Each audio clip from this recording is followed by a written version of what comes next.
Hello दोस्तों, मैं मोहम्मद हफीज़ और आप देख रहे हैं मेरा YouTube channel study with Mohammad Hafeez. आज दोस्तों हम आपको बताएंगे तुर्कों के भारत पर आक्रमण में महमूद गजनवी और मोहम्मद गौरी के बारे में। तो पहले हम महमूद गजनवी को पढ़ते हैं। मोहम्मद गौरी के लिए मैं दूसरा पार्ट लेकर आऊँगा, यानी दूसरी वीडियो लेकर आऊँगा। तो चलो चलते हैं, देखते हैं कि तुर्कों का क्या रोल है, क्या था इतिहास में इनका स्थान।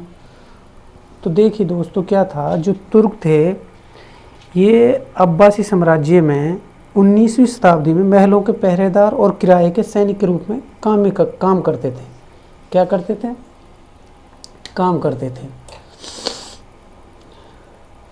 जो अब्बासी साम्राज्य था उसके अंदर ये महलों के पहरेदार थे और किराए के सैनिक थे। कब? 9वीं शताब्दी के अंदर। शीघ्र ही ये किंग मेकर बन गए। क्या बन गए? King maker. भारत पर इन्होंने 2 चरणों में आक्रमण किया।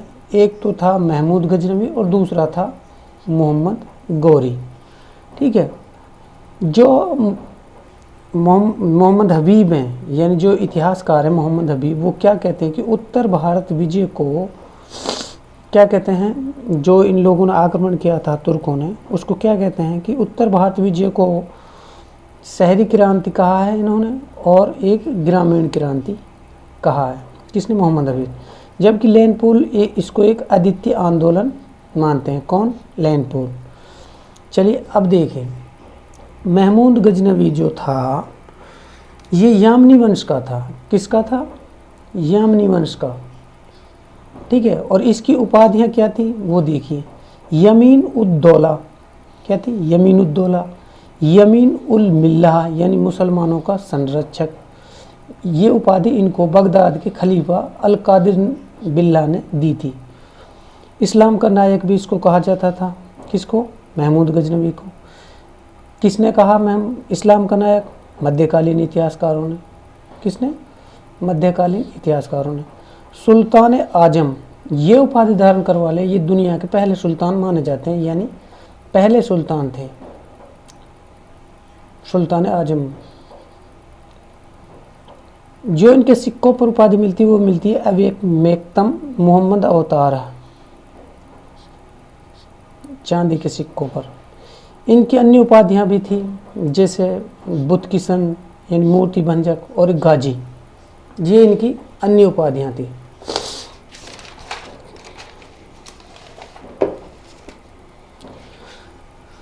जो गजनी राज्य था उसके संस्थापक थे अल्पतगीन। कौन थे? अल्पतगीन। जो अल्पतगीन थे ये सामानियों के दास अधिकारी थे। किनके? सामानियों के। और इसका उत्तराधिकारी था गुलाम पिरई। कौन था? गुलाम पिरई। गुलाम पिरई ने हिंदू शाही शासक जयपाल के पुत्र को हरा दिया। किसको हरा दिया? जयपाल के पुत्र को हरा दिया। तो गुलाम पिरई का उत्तराधिकारी था सुबुकदीन। क्या था? सुबुकदीन।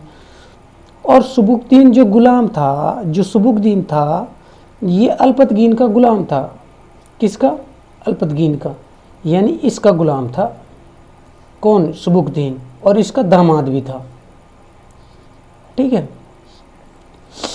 सुबुकदीन 977 में गजनी का शासक बना और यामनी वंश बनाया। इन्होंने जयपाल पर आक्रमण किया और काबुल और जलालाबाद को उससे जीता। सुबुकदीन की मृत्यु हो जाती है 997 के अंदर। तो तभी इन्होंने अपने उत्तराधिकारी चुना था अपने छोटे पुत्र इस्माइल को। किसको चुना था? छोटे पुत्र इस्माइल को चुना था। लेकिन जो महमूद गजनवी था उसने 7 माह के षड्यंत्र के अंदर ही, यानी 7 माह में ही षड्यंत्र किया और षड्यंत्र कर उसको मार डाला और 27 वर्ष की उम्र में गजनी का शासक बन बैठा। और गजनी को इन्होंने क्या? अपनी राजधानी बना लिया। किसने? महमूद गजनवी ने। अब इसके आक्रमणों के कारणों की बात करें तो आक्रमण क्यों किया इसने, तो बहुत से लोग कहते हैं कि इन्होंने धर्म प्रचार के लिया। उतबी क्या कहता है? जिहाद कहता है इनका आक्रमणों को। कुछ कैसे इन्होंने हिंद की दौलत के लिए किया। जबकि हैवेल क्या कहते हैं कि इन्होंने बगदाद को भी इसी तरह लूटा जैसे इन्होंने सोमनाथ के मंदिर को लूटा था। इनके प्रमुख अभियानों की बात करें तो हेनरी इलियट क्या कहते हैं कि इन्होंने 17 बार आक्रमण किया, कुल 17 बार आक्रमण किया भारत पर, जबकि अन्य जो राइटर हैं वो क्या कहते हैं कि इन्होंने 12 आक्रमण किए। जो खैबर दर्रा था ये भारत का प्रवेश द्वार कहा जाता था इसको, जिसको एक बार सुबुक्तगीन ने भी जीता था। यहीं से महमूद गजनवी भारत आया था। कहाँ से? खैबर दर्रे से। ये वर्षा ऋतु की समाप्ति पर गजनी से चलता था और शीत ऋतु में आक्रमण करता था यहाँ पर, और गर्मियों में यहाँ से फिर वापस चला जाता था। जो इन्होंने पहला आक्रमण किया था वो 1001 में शाहियों पर किया था, यानी चिनाब नदी से हिंदुकुश पर्वत तक काबुल और पंजाब भी इसमें शामिल थे। किसमें? शाहियों के राज में। ठीक है। अल-बेरूनी शाहियों को क्या बताता है कि ये कनिष्क वंशज थे। क्या थे? कनिष्क वंशज। एक ब्राह्मण कल्लर ने लल्ली शाही वंश की स्थापना की, जो ब्राह्मण शाही या शाही कहलाए थे। यानी जो शाही थे, एक ब्राह्मण था कल्लर, उसने लल्ली शाही वंश की स्थापना की थी, और जो ब्राह्मण शाही या शाही वंश कहलाया बाद में। इनकी राजधानी थी काबुल। प्रारंभ में क्या राजधानी थी? काबुल।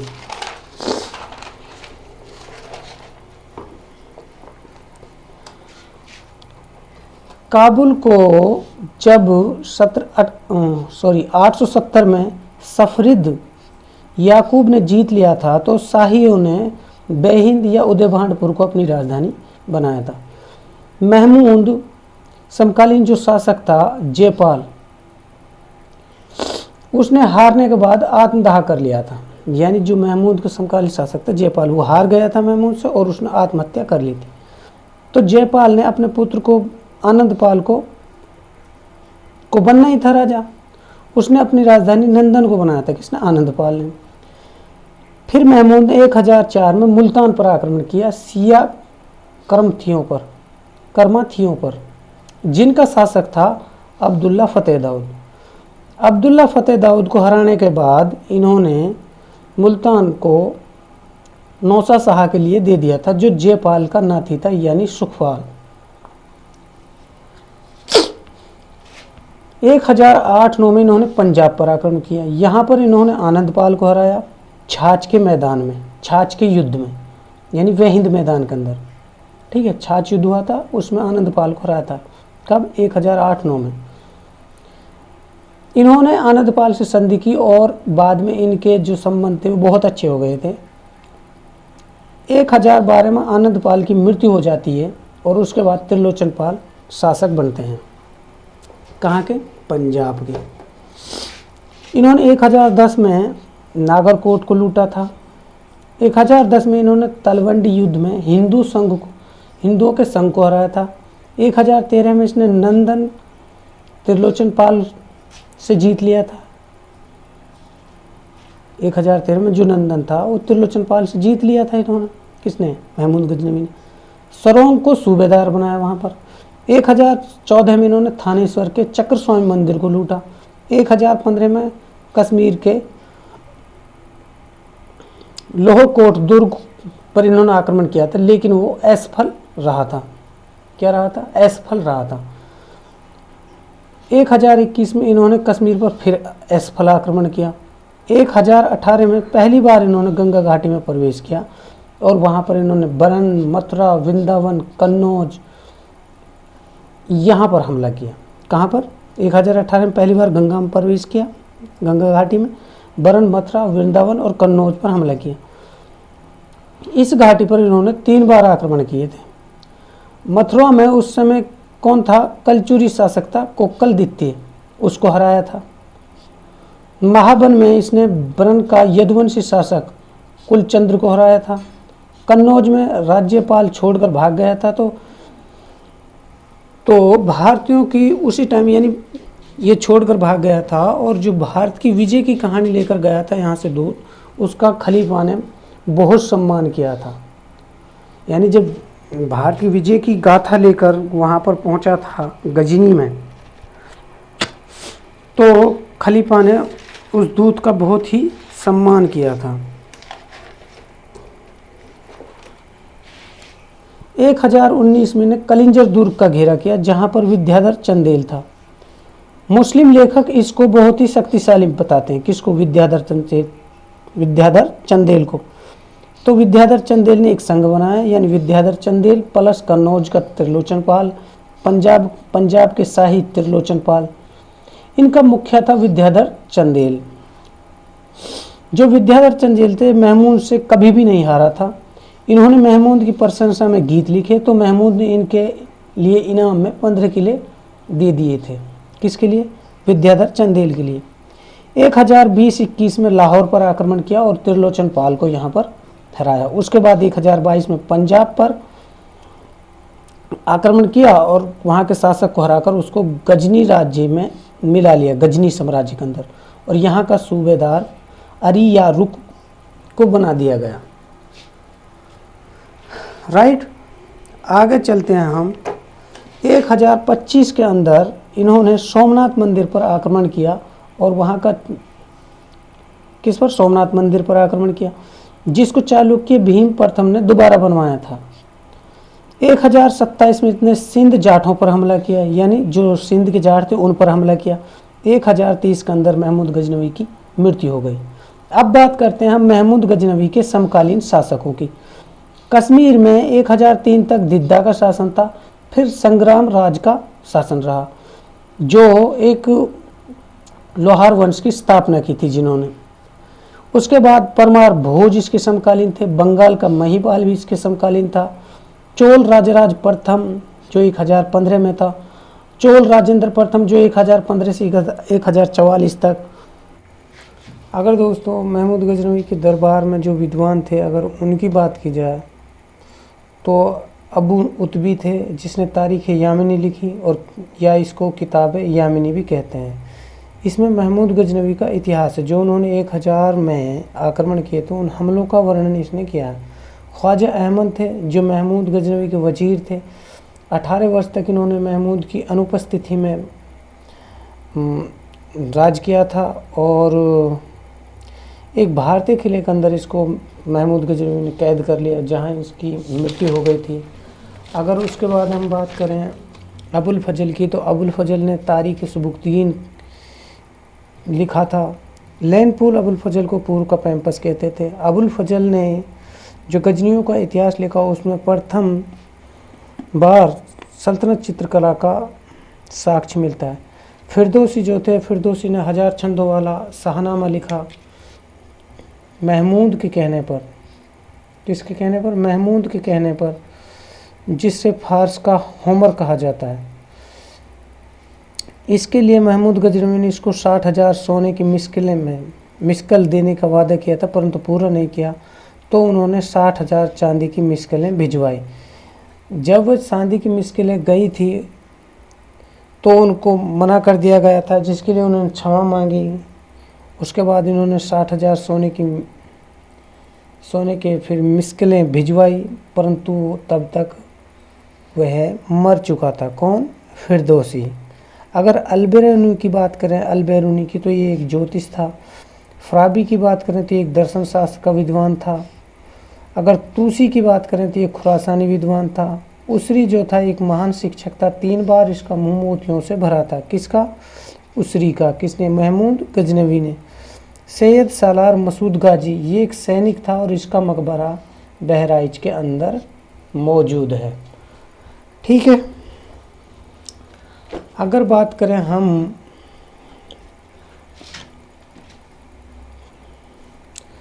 एक कवि के रूप में, फारूकी ने महमूद के द्वारा लाहौर में बनाए गए निगार खाना का वर्णन किया है। निगार खाना यानी चित्र वितिखा का उल्लेख किया है। किसने? फारूकी ने। कि अगर महमूद पहला ऐसा सुल्तान था जिसने अपना चित्र बनवाया था। कौन? महमूद अपना चित्र बनवाया था इन्होंने। नावर नदी पर इन्होंने बाड़े सुल्तान बांध बनवाया। गजनी के अंदर इन्होंने विश्वविद्यालय, पुस्तकालय, अजायब घर बनवाए। गजनी के अंदर इसने मस्जिद से मदरसे का निर्माण कराया, जिसको पूर्व का आश्चर्य कहा जाता है। सुल्तानों में सर्वप्रथम भारतीय ढंग के सिक्के इन्होंने ही चलाए। किसने? महमूद गजनवी ने। इसका एक सिक्का था दिल्ली वाला जो 56 ग्रैंड का था, बहुत ही प्रसिद्ध हुआ। अगर अल-बिरूनी की बात करें हम, जो अल-बिरूनी राइटर था, इसका जन्म खीवा के अंदर हुआ था, मृत्यु 77 वर्ष की आयु में गजनी के अंदर हुई थी। इसका उपनाम जो था अल-बिरूनी का वो रेहान था। इसको विद्यासागर भारतीय ब्राह्मणों ने उपाधि दी थी क्योंकि ये प्रथम भारतीय मुस्लिम व्यक्ति था। ये पहले ऐसे मुसलमान थे जिन्होंने संस्कृत सीखी। गीता पुराणों का भी इन्होंने अध्ययन किया था। किसने? अल-बिरूनी ने।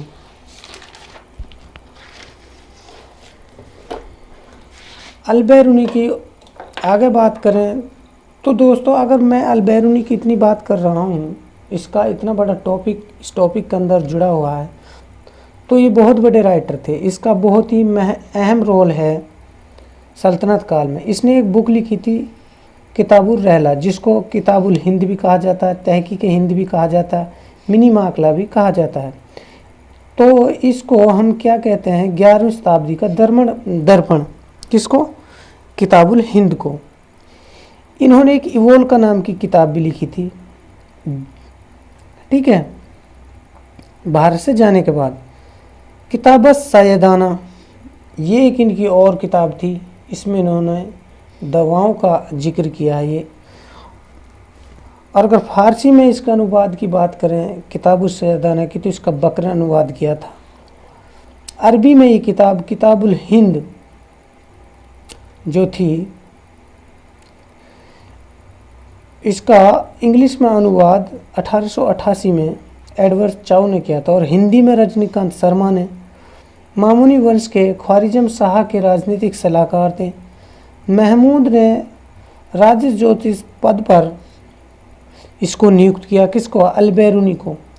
1018-19 में महमूद के साथ ये भारत आए और 10 वर्ष भारत के अंदर रहे।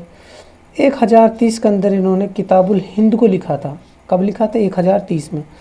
और इन्होंने महमूद के पुत्र मसूद से भी संरक्षण पाया था। किसने? अल-बिरूनी ने। अगर अल-बिरूनी की आगे बात करें तो इन्होंने पतंजलि का जो योग सूत्र था उसका अरबी में अनुवाद किया है। योग सूत्र जो था उस सूफी मत के समकक्ष इन्होंने पाया उसको। और आत्मा के बारे में दोनों यही समान हैं। क्या? योग सूत्र और सूफी मत। जो कपिल का सांख्य ज्योतिषी था उसका भी इन्होंने अध्ययन किया। अपनी पुस्तक में इन्होंने प्लेटो और अरस्तु का जिक्र किया है। गीता से ये बहुत ज़्यादा प्रभावित थे। अगर किताबुल हिंद की बात करें तो इसके अंदर 80 अध्याय हैं। इसमें सर्वाधिक जो जिक्र हुआ है वो खगोल शास्त्र का हुआ है। दक्षिण भारत का इस किताब के अंदर जिक्र नहीं है। किताबुल हिंद किसकी पुस्तक है? अल-बिरूनी की, ठीक है। अल-बिरूनी भी इसको कहा जाता है। लेनपून क्या कहते हैं? टकराती तलवारों, जलते शहरों और लूटे जा रहे मंदिरों की दुनिया में पूर्ण रूप में निष्पक्ष अनुसंधान का जादुई दीप। किसको? किताबुल हिंद को। अगर सामाजिक स्थिति की बात करें तो इन्होंने क्या कहा है? किसके अंदर? किताबुल हिंद के अंदर।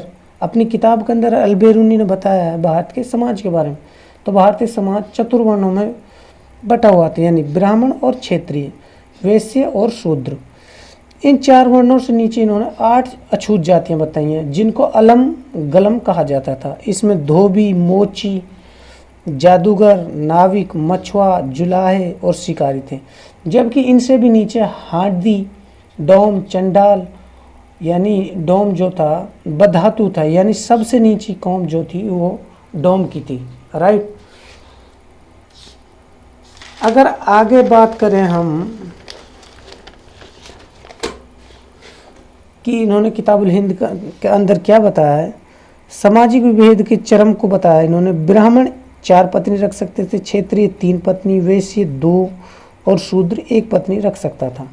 प्रसूति के आधार पर इन्होंने बताया कि जो ब्राह्मण की पत्नी थी वो 8 दिन तक अछूत रहेगी, क्षत्रिय की 12 दिन तक, जो वैश्य था उसकी पत्नी 15 दिन तक अछूत रहेगी, जबकि शूद्र की 30 दिन तक। उस टाइम तलाक भी नहीं था, विधवा पुनर्विवाह नहीं था, अंतर जातीय विवाह जरूर होते थे जो अंतज्यों में थे। अगर उस टाइम की शिक्षा की जो इन्होंने बात की है कि हिंदुस्तान के अंदर जो शिक्षा के केंद्र थे, विक्रमशिला, नालंदा, उदयपुर, कश्मीर, बनारस आदि प्रमुख शिक्षा के केंद्र थे, जिनका जिक्र अल बैरूनी ने अपनी किताबुल हिंद के अंदर किया है। इन्होंने इस किताब के अंदर एक और बताया है कि हिंदू क्या कहते थे, हिंदू कहते थे कि हमारा विज्ञान की शाखा यानी विज्ञान की हर शाखा का ग्रंथ हिंदुओं के पास थे।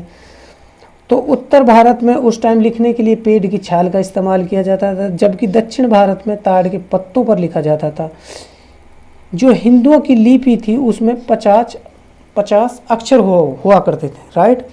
इन सब बातों का जिक्र अल बैरूनी ने अपनी किताबुल हिंद के अंदर किया है।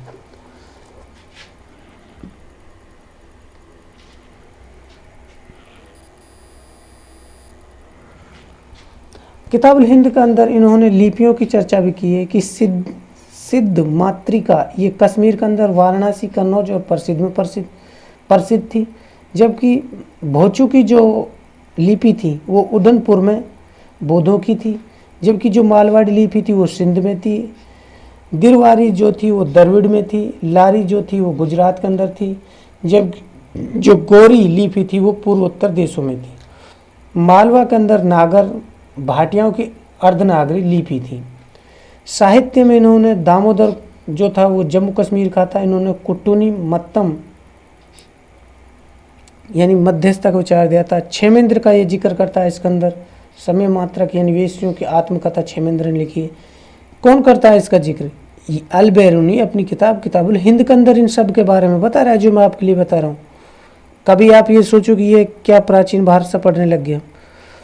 अल बैरूनी की बात करें, अल बैरूनी क्या कहते हैं कि हिंदू उस टाइम क्या कहते हैं कि हमारे देश धर्म राजा विज्ञान जैसा संसार में कहीं नहीं। कौन कहता था ऐसा? हमारे देश के हिंदू कहते थे, ठीक है। धर्म के बारे में इन्होंने दो बातें प्रमुख रखी हैं जो धर्म के बारे में बताया कि उस टाइम दो त्यौहार मनाए जाते थे, एक रामनवमी और शिवरात्रि। ये बहुत ही इम्पोर्टेंट है। अगर कोई पूछे कि अल बैरूनी ने किस किताब के अंदर रामनवमी और शिवरात्रि का जिक्र किया, ये पूछ सकता है, या ये भी पूछ सकता है कि किन दो हिंदू त्योहारों का वर्णन अल बैरूनी ने अपनी किताब के अंदर किया या किस किताब के अंदर किया, ठीक है। पढ़े लिखे जो लोग थे वो एक ईश्वरवादी थे, जबकि अनपढ़ लोग थे वो बहुदेववादी थे।